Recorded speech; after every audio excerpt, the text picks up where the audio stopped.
जी हाँ, नमस्कार। Newsletter with Rakesh Ranjan में आपका स्वागत है। आज बात करेंगे बंधक राजनीति और प्रहसन में तब्दील होते लोकतंत्र की। इस बात की फजीहतें अभी और भी बाकी हैं। कारपोरेट नेशनलिज्म इसी तरह आता है जैसे भारत में आया। स्वप्नों को त्रासदियों में बदल देने वाला छद्म राष्ट्रवाद और पुनरुत्थानवाद की आड़ में मुनाफे का निरंकुश खेल, जिसमें राजनीति बंधक बन जाती है और लोकतंत्र जैसे किसी प्रहसन में तब्दील हो जाता है। चल रही व्यवस्था से नाराज लोगों को अच्छे दिनों के ख्वाब दिखाना, बेरोजगारी से त्रस्त समाज को नौकरी के सब्जबाग दिखाना, अर्थव्यवस्था को नई ऊंचाइयों पर ले जाने का भरोसा दिलाना और तमाम की तमाम जहालतों का ठिकरा व्यवस्था पर काबिज लोगों और उनकी नीतियों पर फोड़ना, इस तरह यह अपना रास्ता बनाता है। आप इसे संजीदगी से सुनेंगे और बुनेंगे, जरूरत नहीं कि आप सहमत हों, लेकिन अगर संजीदगी से सुनेंगे तो हो सकता है सहमत होने की गुंजाइश बन जाए। तो पाटलिपुत्रा यूनिवर्सिटी में एसोसिएट प्रोफेसर हैं हेमंत कुमार झा। हेमंत कुमार झा लिखते हैं कि इतना ही काफी नहीं होता।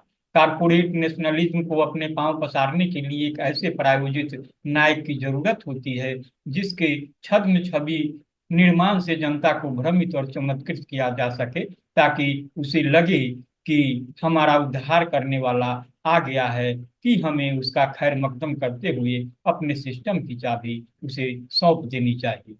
अवतारवाद की इस अवधारणा में विश्वास रखने वाले और इस विश्वास की चार दीवारी में अपनी चेतना को कैद कर देने वाले भारतीय जनमानस में इन कृत्रिमताओं की जड़ें जमाना आसान साबित हुआ और एक नए दौर का आगाज हो गया। ऐसा दौर जिसने भारतीय पत्रकारिता का, विशेषकर हिंदी पत्रकारिता का घोर नैतिक पतन देखा, जिसने मध्यम वर्ग की जटिल मानसिकता के भीतर की कुरूपताओं को उजागर किया, तथा कथित सवर्णों के बड़े हिस्से की सांप्रदायिक चेतना को उभारा, और जिसने तथाकथित निचली जातियों के कई भ्रष्ट राजनीतिक ठेकेदारों के राजनीतिक चरित्र की नंगाई को खोलकर सामने रख दिया। और सबसे महत्वपूर्ण कि इस दौर ने नव उदारवाद के भारतीय संस्करण की परतों को उधेड़ कर रख दिया और हमें यह एहसास दिलाया कि अपने मुनाफे के लिए कारपोरेट का एक प्रभावशाली तबका किस कदर जन विरोधी हो सकता है। कारपोरेट नेशनलिज्म ने निजीकरण को मुक्ति का मार्ग घोषित किया और इसकी राह में सैद्धांतिक रोड़े अटकाने वाले को देश विरोधी साबित करने का कोई भी जतन बाकी नहीं रखा।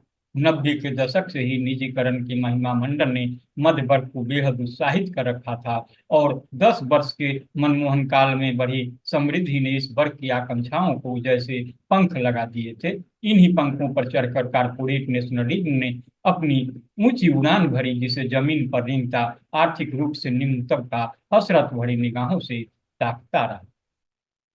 हमारे देश के बिजनेस क्लास ने साबित किया कि मुनाफे की संस्कृति में अधिकाधिक लाभ कमाने के लिए वह नैतिक रूप से कितना नीचे गिर सकता है। अधिकाधिक मुनाफा कमाना, अधिकाधिक श्रम लेना, न्यूनतम वेतन देना, नीति निर्माण की प्रक्रिया पर अपनी पकड़ को निरंतर सख्त करता यह वर्ग अमानवीयता की हदों से गुजरता गया, जहां शिक्षा और स्वास्थ्य जैसी मूलभूत संरचनाओं पर उसके बढ़ते आधिपत्य ने एक पतित संस्कृति का निर्माण किया।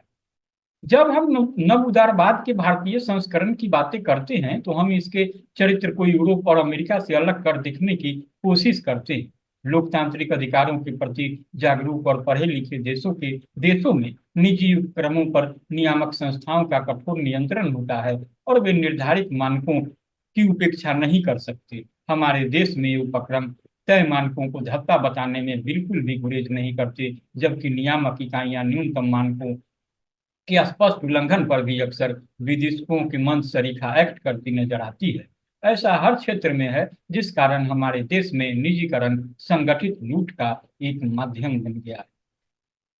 तो क्या कोई कल्पना कर सकता है कि इंग्लैंड या फ्रांस या जर्मनी में कोई लकदक निजी अस्पताल किसी मरीज की जान जाने के बाद भी उसे आईसीयू में भर्ती किए रखने का नाटक करता रहे और इस तरीके से विवश और आठ परिजनों का आर्थिक दोहन कर उन्हें रुला दे? क्या कोई सोच सकता है कि यूरोप के पढ़े लिखे देशों के डिजाइनर प्राइवेट स्कूल हमारे देश की तरह बच्चों की स्तरीय शिक्षा से अधिक चिंता उनके ड्रेस और उनकी किताबों के माध्यम से अधिकाधिक मुनाफा लूटने पर करें। ठेठ और क्रूर सत्य यह है कि हमारे देश के अधिकतर डिजाइनर निजी अस्पताल और स्कूल ऐसे हैं जहां आप अपने परिजनों के इलाज या उनकी शिक्षा के लिए पहुंचते हैं तो आपको इंसान नहीं बकरा समझा जाता है। आर्थिक उदारवाद ने मध्य वर्ग के एक हिस्से को इतनी समृद्धि तो दे ही दी है कि बकौर बतौर बकरा उनके जिस भी हिस्से में दांत गड़ाया जाए मांस ही मांस मिलेगा। हास्यास्पद यह कि अपने नोचे जाने पर भी ये बकरे गर्व का उत्सव मनाते हैं और डिजाइनर स्कूलों अस्पतालों में खुद के लूटे जाने को स्टेटस सिंबल मानते हैं। सरकारी अस्पतालों और स्कूलों की कल्पना से ही इन्हें उबकाई आती है, इसलिए इन्होंने इस पर सोचना ही छोड़ दिया है कि इनकी दशा सुधारने से देश और समाज का क्या भला होगा, खुद उनका भी। नेशनल कारपोरेट नेशनलिज्म ऐसे बिजनेस मॉडल को आदर्श मानता है जिसमें शिक्षा और स्वास्थ्य मुनाफा की संस्कृति की बली चढ़ता है। आयुष्मान योजना के माध्यम से 50 करोड़ गरीबों के हेल्थ बीमा का प्लान मुनाफे की इसी संस्कृति को बल देता है। हेल्थ स्ट्रक्चर में सरकारी निवेश से अधिक तवज्जो करदाताओं की गाढ़ी कमाई से चलाई जा रही बीमा योजनाओं के माध्यम से निजी सेक्टर को मुनाफा के अवसर देना इसी आर्थिक चिंतन का हिस्सा है। हालांकि कोरोना महामारी के दौरान अमेरिका तक में सार्वजनिक हेल्थ बीमा के माध्यम से चिकित्सा प्रणाली की विफलता उजागर हो चुकी है। हमारे देश में तो उस दौर की दुर्दशा भी की याद अभी भी अधिक पुरानी नहीं पड़ी, लेकिन उस दुर्दशा के बावजूद न नीति निर्माताओं ने कोई सीख ली न जनता ने। कोरोना संकट ने साबित किया कि दुनिया के जिस भी देश ने स्वास्थ्य में सरकारी संरचना को मजबूती दी है वही इस महामारी का बेहतर तरीके से सामना कर सका। लेकिन कारपोरेट संस्कृति इन सीखों पर भ्रम का आवरण चढ़ाने में देर नहीं लगाती। कारपोरेट नेशनलिज्म जब एक बार किसी सिस्टम पर काबिज हो जाता है तो आसानी से इसके तंबू नहीं उखड़ते। जब तक यह बकरों की खून को चूस सकता है, जब तक यह मानवता को तहस नहस कर सकता है, तब तक अंतिम दम तक यह फनकार कर खड़ा रहता है। बहुत सारे लोग, जिनमें कुछ नामचीन चिंतक पत्रकार भी शामिल हैं, उम्मीद लगाए हैं कि 2024 शायद इनका विराम बिंदु साबित हो, लेकिन यह इतना आसान नहीं है। कोई राजनीतिक दल या दलों का समूह तब तक इन्हें अपदस्थ नहीं कर सकता जब तक जनता इनके तंबुओं के बांस उखाड़ने पर आमादा न हो जाए। फिलहाल तो ऐसी अधिक उम्मीद नहीं है।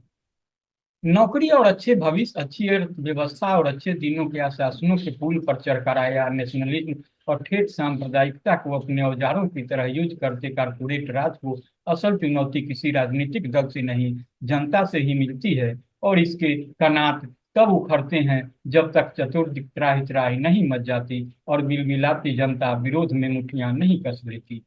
इतिहास इस तथ्य का साक्षी है। हालांकि बिलबिलाती जनता जब विरोध में मुठ्ठियां कस लेती है तो झूठे स्वप्नों का आख्यान रचती देश और जनता को ठगते सिस्टम के अलंबरदारों की कैसी दुर्गति होती है, यह भी इतिहास अनेक उदाहरणों से हमें बताता है। लगता नहीं कि भारत के मतदाताओं का बड़ा हिस्सा अभी उस व्यामोह से बाहर निकल सका है जिसका वितान कारपोरेट नेशनलिज्म के सूत्रधारों ने रचा है। शायद अभी और फजीहतें बाकी है। तो बहरहाल इतना ही। आप इसे सुने और सुने और अपनी प्रतिक्रिया से मुझे जरूर अवगत कराएं, लाइक करें, शेयर करें। नमस्कार।